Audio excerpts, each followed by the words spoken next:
Hey there, what's up? So today we will discuss about endoplasmic reticulum. Endoplasmic reticulum is one of the cell organelle from the endomembrane system. So there are several endomembrane organelle. First, ER, Golgi, lysosome, and vacuole. Okay. These count in endomembrane system. These cell organelle count in the endomembrane system because of their work similarities. So today we will discuss about endoplasmic reticulum, that is the first endomembrane system organelle. So this is a nucleus.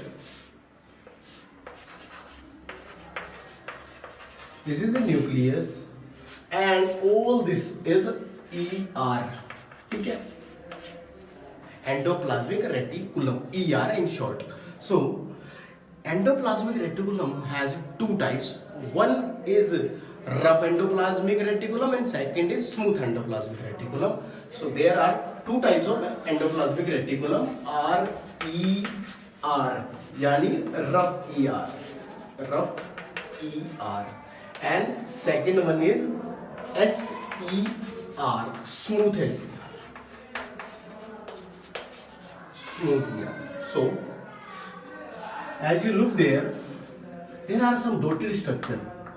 ये दिख रही है, ये dotted जो structure है, ठीक है, they make this ER rough. So when we observe this under a microscope, we observe this, ठीक है, so we this appear as rough and whenever you see this, तो ये आपको कैसा दिखेगा, ऐसे स्मूथ सा दिखेगा, ठीक है, यानी स्मूथ सरफेस दिखेगा, जबकि ये रफ दिखेगा. तो इसीलिए इसको हम कहते हैं रफ एंडोप्लाज्मिक रेटिकुलम, इसको कहते हैं स्मूथ एंडोप्लाज्मिक रेटिकुलम. तो ये डॉटेड स्ट्रक्चर क्या है? This dotted structure are ribosome. So in rough ER ribosome present,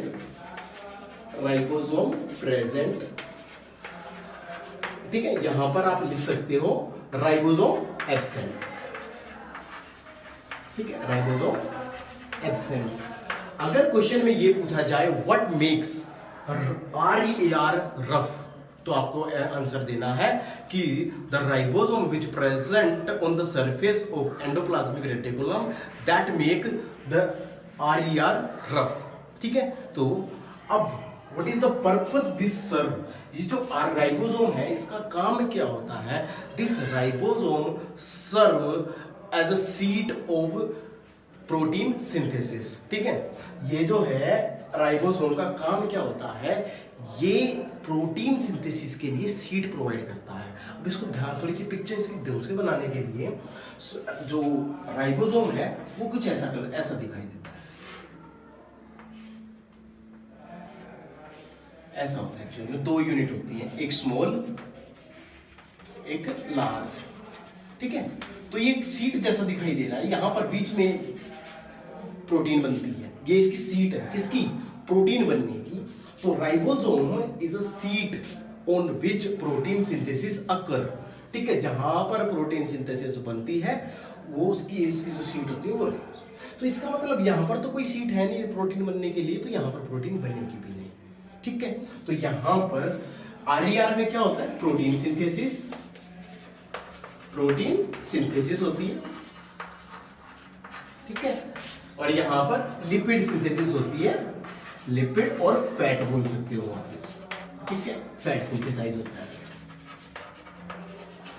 तो आपसे सबसे पहली बात तो ये पूछी जाएगी कि भाई राइबोसोम क्या होते हैं? राइबोसोम, ठीक है, आर ग्लोब्यूलर, ठीक है, globular component which present in every single cell, इधर इट्स प्रोकैरियोटिक इधर इट्स यूकैरियोटिक. बस फर्क इतना होगा कि जो प्रोकैरियोटिक सेल है, जो कि हमने अपनी पहली क्लास में डिस्कस किया था, प्रोकैरियोटिक सेल में जो होती है वो होती है 70S. ये जो राइबोसोम होता है प्रोकैरियोटिक सेल में, प्रोकैरियोटिक जो बैक्टीरिया वगैरह में पाई जाती है वो उसमें होती है 70s, और जो सभी में बाकी में पाई जाती है वो होती है 80s। जो यूकैरियोट्स में पाई जाती है होती है 80s। प्रोकैरियोट्स यानी प्रोकैरियोट्स जो सेल होती है, प्रोकैरियोटिक सेल बैक्टीरिया के अंदर होती है, तो बैक्टीरिया के अंदर होती है 70s और यूकैरियोट्स के अंदर 80s। बाकी राइबोसोम सभी सेल में होता है, चाहे वो प्रोकैरियोटिक हो चाहे यूकैरियोटिक हो, बस फर्क ये होता है, साइज का फर्क होता है बस।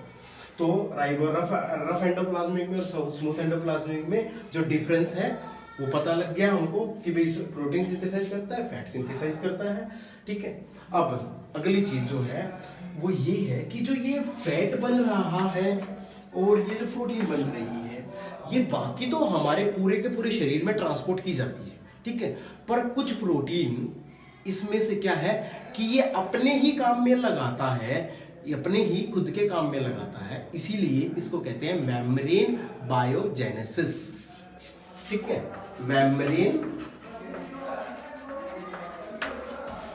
बायोजेनेसिस,